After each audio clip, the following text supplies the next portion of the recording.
కోటి medical and health కార్యాలయం ముందు బీజేపీ మహిళా మోర్చా ధర్నాకు దిగింది. ఆశా వర్కర్ల సమస్యలను వెంటనే పరిష్కరించాలని డిమాండ్ చేసింది. ఆశా వర్కర్ల పెండింగ్ వేతనాలు వెంటనే చెల్లించాలని మహిళా మోర్చా నేతలు కోరారు. వారి సమస్యలు పరిష్కరించే వరకు పోరాటం చేస్తామంటున్నారు బీజేపీ మహిళా మోర్చా రాష్ట్ర అధ్యక్షురాలు శిల్పారెడ్డి.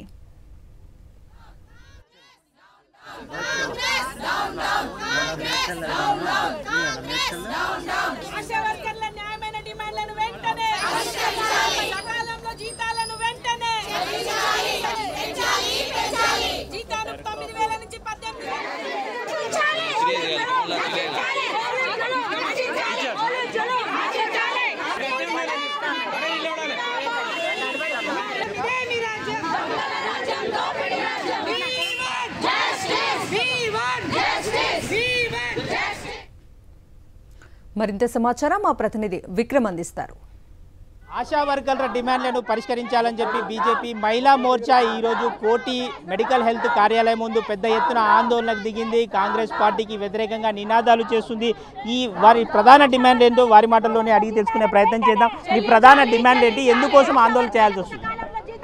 ఇప్పుడు మీరు చూస్తున్నట్టయితే గత వారం ఆశా వర్కర్స్ వాళ్ళకి ఆన్ టైం పేమెంట్ జరగట్లేదు. ప్రతి నెల 1వ తారీఖు రావాల్సిన జీతం ఇంతవరకు 2 నెలలుగా పెండింగ్లో ఉంది. అంతకుముందుగా ఎలక్షన్స్ సమయంలో మేము 9,000 నుంచి 18,000 చేస్తాము, మహిళలకి పెద్దపీఠం వేస్తానని ఏదైతే మన రేవంత్ రెడ్డి గారు చెప్పారో అది ఇంతవరకు అమలు జరగలేదు. 8 నెలలు అవుతుంది కానీ జియో ఎప్పుడైతే పాస్ చేయడం జరిగింది కానీ దాని ఇంప్లిమెంటేషన్ జరగట్లేదు. అంటే వీళ్ళ దగ్గర ఫండ్స్ లేవు. రోజు ప్రజల ప్రాణాలు కాపాడే ఆశా వర్కర్స్ని మీకు వాళ్ళకి జీతాలు ఇచ్చి వాళ్ళ కుటుంబాన్ని ఆదుకోలేని మీరు రాష్ట్ర ప్రభుత్వాన్ని ఏం ఆదుకుంటారు? రాష్ట్రాన్ని ఎలా ఆదుకుంటారు? రాష్ట్రంలో ఉన్న ప్రజల్ని ఎలా ఆదుకుంటారు? ఇంకోటి ఆశా వర్కర్స్కి కూడా ఇంతవరకు ఇన్ని సంవత్సరాల సర్వీస్లో వాళ్ళని ఇంతవరకు ఈఎస్ఐ పిఎఫ్లో జత చేర్చలేదు. అంటే మీరు ఏం చూపిద్దామని అనుకున్నారు? గవర్నమెంట్ వాళ్ళకే మీకు ఈఎస్ఐ పిఎఫ్ యాడ్ చేయకపోతే ఇంకా ఎట్లా జరుగుతుంది? వాళ్ళు రేపటి నాడు వాళ్ళు రిటైర్ అయిన తర్వాత వాళ్ళు దేని మీద ఆధారపడాల్సి వస్తుంది? దేని మీద ఆధారపడతారు వాళ్ళు? అలాగే వాళ్ళని చాలా చిన్న చూపు కూడా చేయడం జరుగుతుంది. స్ఫూటం బిన్స్ ఎత్తండి, అవి తీయండి, ఇవి తీయండి, వాళ్ళకి సంబంధం లేని పనులను కూడా వాళ్ళతో చెప్పడం జరుగుతుంది. అలాగే ఎక్స్ట్రా వర్క్స్ ఏవైతే వాళ్ళు చేపిస్తున్నారో దానికి వాళ్ళకి ఇంతవరకు పేమెంట్ ఇవ్వడం జరగట్లేదు. అలాగే తర్వాత ఇన్సూరెన్స్ పేరు మీద 50 lakhs ఇస్తామని అప్పటి నుంచి జరుగుతుంది, అది ఇంతవరకు పెండింగ్లోనే ఉంది. అంటే వాళ్ళను కూడా మనుషుల్లాగా చూడండి. ఎందుకంటే ప్రజలకు ఏమని అయితే ఫస్ట్ వచ్చేది ఇక్కడికే, వీళ్ళే ప్రజలకు సేవ చేస్తారు. అట్లాంటిది వీళ్ళని మీరు పట్టించుకోకపోతే రాష్ట్రాన్ని ఏం పట్టించుకుంటారని మేము ఇక్కడ భారతీయ జనతా పార్టీ మహిళా మోర్చా నుంచి వాళ్ళకి వెంటనే న్యాయం జరగాలి, న్యాయం జరిగేంత వరకు మేము పోరాడతామని మేము డిమాండ్ చేస్తాం. వాళ్ళు గత 4 రోజులుగా ఇక్కడ ధర్నా చేస్తున్నా ఎవరు కూడా ఇంతవరకు స్పందించలేదు, పట్టించుకునలేదు. మరి రేవంత్ రెడ్డి గారు ఏం చేస్తున్నారు?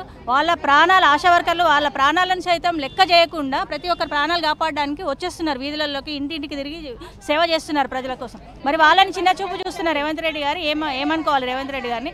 వాళ్ళకి రావాల్సిన జీతాలు వెంటనే రావాలి, వాళ్ళు ఏమేమి డిమాండ్ చేస్తున్నారో అవన్నీ అమలు చేయాలని మేము భారతీయ జనతా పార్టీ రాష్ట్ర మహిళా మోర్చా నుంచి డిమాండ్ చేస్తున్నాం. మరి ఆశా వర్కర్లు సగం గవర్నమెంట్ పనిని అండర్ గ్రౌండ్లో వాళ్ళే చేస్తారు, ఆశా వర్కర్లు చేస్తారండి.